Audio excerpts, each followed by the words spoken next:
په اتریشۍ شټېفاني ملنګر ډېرو لوړو غرونو ته ورخیږي او د ګړنګ د پاسه د یوې ښکلې منظرې په منځ کې په خپلو لاسونو ولاړه وي. دا استثنایي استعداد دی که له ژونده ستړې ده. په نړۍ کې یوازې د ګوتو په شمېر خلک زما په څیر دغه احساس درک کولی شي. زه په خپل ژوند کې یو خپلسرې آزاده هنرمنه یم. دا زما لقب دی او په لوړه ارتفاع کې پاتې کېدل زما ډېر خوښیږي. د خاماري اژدها په نوم د غره لوړه لار د ختلو د غځای تر 1060 متره ارتفاع پورې رسیږي. هغه د انځورونو د نننۍ شوټینګ اصلي ځای دی چې د مونډ یا سپوږمۍ نومي جهیل د پاسه یو ښکلې ننداره ده. د اتریش د الپ غرونو ته ختل یو اصلي ماجرا ده.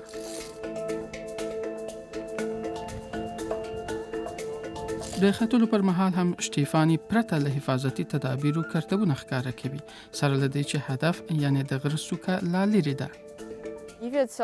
زما په نظر دغه ځایونه ما ځان ته جلبوي. موږ په ناببره ډول دغسې ځایونه ځان ته غوره کوو او سم پلان ورته نه جوړو. زه چې په ښار کې ګرځم راګرځم نو تل لوړې خواته ګورم او له ځان سره فکر کوم چې په هغه ځای کې هم یو کار کېدلی شي او هلته هم او دا بل ځای کې هم. دا اوس هغه ځای دی چې شټېفاني پکې یو څو حیرانونکي حرکتونه غواړي وازمایي، یعنی غره ته تلونکي د خامار په نوم لار چې یو ځوړند پل هم لري. خو هغه باید لومړی ټول وضعیت درک کړي. اوس لا ساړه دي او باد هم چلیږي. هغه اوس ځان ګرموي. Kälte ist eigentlich mein größter Feind. Wenn ich kalt bin dann سړه هوا زما اصلي دښمن دی. کله چې مې یخني کېږي نو هر څه د ګرمې هوا په پرتله راته ډېر سخت وي. خو ګورو به، زه به وضعیت اوس وارزوم. checken, was da so geht. کېدای شي ځان هلته لاندې داسې ځوړند کړم. لطفاً پام وکړه ګراني. دغه ګړنګ 200 متره ژور دی. د هغې ملګری منیجر او عکاس هم باید خپل اعصاب له لاسه ورنه کړي.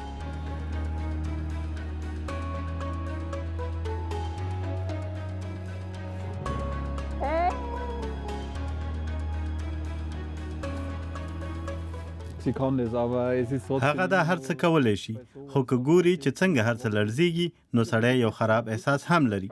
د کمرې په سترګه ورته کتل هم مرسته کوي، ځکه چې هر څه پکې دومره حقیقي نه بریښي. خو ښه به دا وایي چې دا حالت اوس زر تیر شي. بې د حفاظتي تدابیرو د پله پر سر پر لاسونو درېدل هم اوس صورت نیسي.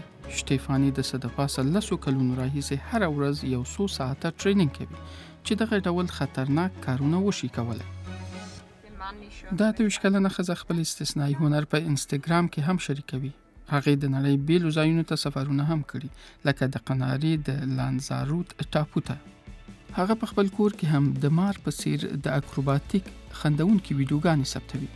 هر څوک خوښ نه دي چې هغه په ځان دومره ډیر خطرونه مني.